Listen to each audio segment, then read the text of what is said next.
Who, The Invasion of Time is the Doctor is behaving very oddly. After signing a treaty with enemy aliens, he returns to his home planet Gallifrey and demands the presidency of the High Council of Time Lords. His first act of rule is to banish Leela to the wastelands on pain of death. His second is to sabotage the planet's defense barriers, enabling full-scale invasion. Why has the Doctor joined forces with the militaristic Vardans? Is he out for revenge against the Time Lords? Or does he have a hidden agenda? But his allies are also hiding a dark secret, for behind them is a familiar enemy waiting for the right moment to attack. A return to Gallifrey. The sets and political thriller of the Deadly Assassin serial inspired by the Manchurian Candidate returns, but is expanded upon in this serial. The sets and costumes are familiar, but look more worn and cheap due to age and the cost of budget. In this serial, we are gifted a bit more into the traditions and mythology of the planet Gallifrey, especially the ones revolving around the character Rassilon. And the bit we are given whets our appetite, wanting more, but are not given more until a future serial. But we are given a glimpse of the planet's surface, at least. When Leela goes out of the Citadel, we are shown a reddish-orange planet of dirt, kind of like Mars in a way. Yes, it is a filter that makes everything look that color, but we get the sense that only select areas of the planet are sophisticated and technologically advanced. Outside of the Time Lord citadels are barbarian warriors whom are intelligent beings, yes, but survive out in the harsh lands instead of in buildings, as if there is like a class system in place. We also see that some of the Time Lords act as traffic controllers, monitoring what is going on nearby or far away and just watch. They don't interfere, as is their prime directive, their rule of everything.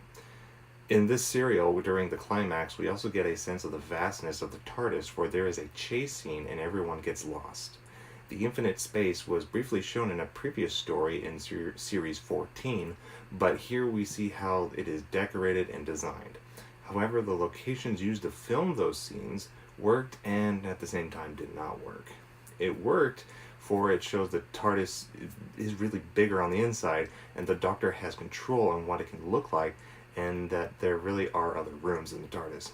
It did not work in the sense that the locations didn't quite fit the TARDIS or the Doctor's taste. It just felt awkward and really out of place. Especially when you find out that the filming location where they filmed was an abandoned sanitarium. Just didn't meld well. Because of the low budget, everything does look cheap. But you have to admit what they created does look good, for it fits the look of a race stuck in a place and not progressing. The special effects and visual effects look okay, but stick out like a sore thumb. The Vardan's first form are nothing more than tinfoil in front of a blue screen. It is atrocious, yes, but gives the certain effect a certain charm and otherworldly look to it, especially for the 1970s. Now, if you don't like the original effects, the DVD has a feature to allow updated CGI effects to certain scenes. These new effects are great and look spectacular, but lack the charm and effort the original effects had. So it just really depends on what you want from the effects for the serial. I like both versions of the effects, but I do admit the updated effects look better and look less like something made last minute or on the fly and very cheap. The story is phenomenal, with a great O. Henry twist at the end of episode 4, where one thread is done and everyone thinking this is all over, including the audience thinking it's all over, only to find another threat as soon as you turn around. This serial is famous for its story, but also being the last serial of companion Leela. I was sad to see her go, but I felt for her reason for finding a love interest on Gallifrey with a guard was done very weakly. If you look closely at scenes with the guard, Ardan, and Leela, you can see certain looks and touches to see that they like each other, but I felt it wasn't strong enough to make her want to stay.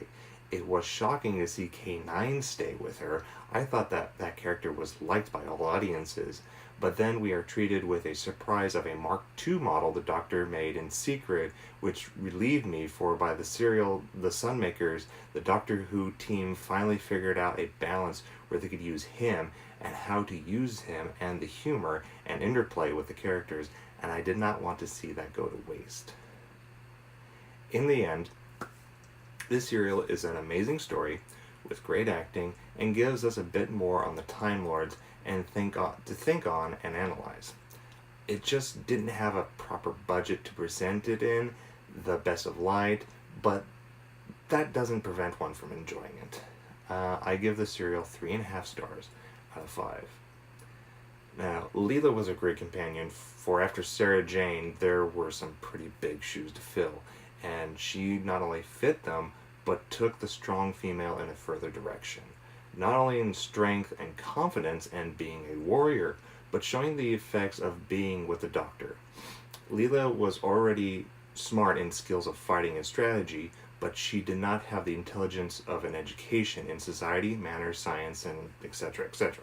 Over the course of her 1.5 year term as a companion, we see her develop, becoming less barbaric, and instead being more thoughtful and speaking clearly with people. In The Talons of Weng-Chiang, a character teaches her manners, which she actually does take in, and it was actually a beautiful scene. Eventually, we see her operate some controls of the TARDIS and converse with K9, and helps K9 play chess against the Doctor by moving his pieces for him, and she understands how that works. She grew and we fell in love with her, spending a great deal of time with her and seeing being able to defend herself and the Doctor while also learning to trust and have faith in him. Yes, she still had problems with some vocabulary terms she never heard before, but she still showed growth in intelligence and character. In the first Doctor's term, a similar character was created but wasn't successful. By the time they got to Leela, they had a better idea of what to do with that type of character and became memorable. So memorable, the team wanted her back, but she turned it down, which was kind of sad, and she does actually regret it. I love Leela, and during research, I find she does have an interesting life on Gallifrey and becomes affected by living there, being able to live longer as long as she stayed on the planet, and has a run-in with the War Doctor during the Time War. To get her whole history, look her up on Wikipedia or listen to the radio dramatization starring her. Thank you for watching my review of the Series 15 finale of Doctor Who. Join me next time as I review the Series 16th premiere serial, The Ribios Operation. And I hope to see you then. One other thing I just wanted to comment on, in case you didn't pick up on that, when I was talking about the type of character they used before with the Doctor's first time, I was referring to the first Doctor with William Hartnell. There was a character during a lost episode, it was the Daleks' Master Plan. It was after they had visited the Greeks, and they had this kind of feral woman, and she kind of referred to the TARDIS as a temple, and thought the Doctor was a god, and she was trying to tell her, no, I'm not. And it was actually an interesting character, but because they couldn't figure out what to do with her at that time, and then she wasn't that popular with audiences, they got rid of her, and she sacrificed herself. And it was kind of sad, because you're kind of like, there was something there. And by the time they got to Tom Baker and they wanted to do something similar with Leela, they figured out everything. They were like, okay, now we know what to do with this character. And as I mentioned, you see her grow and grow and grow and become very popular. Even I really liked her. And like I said, after Sarah Jane Smith, it was hard shoes to fill, and she did that very, very well. So I just wanted to clarify on that. So, yes.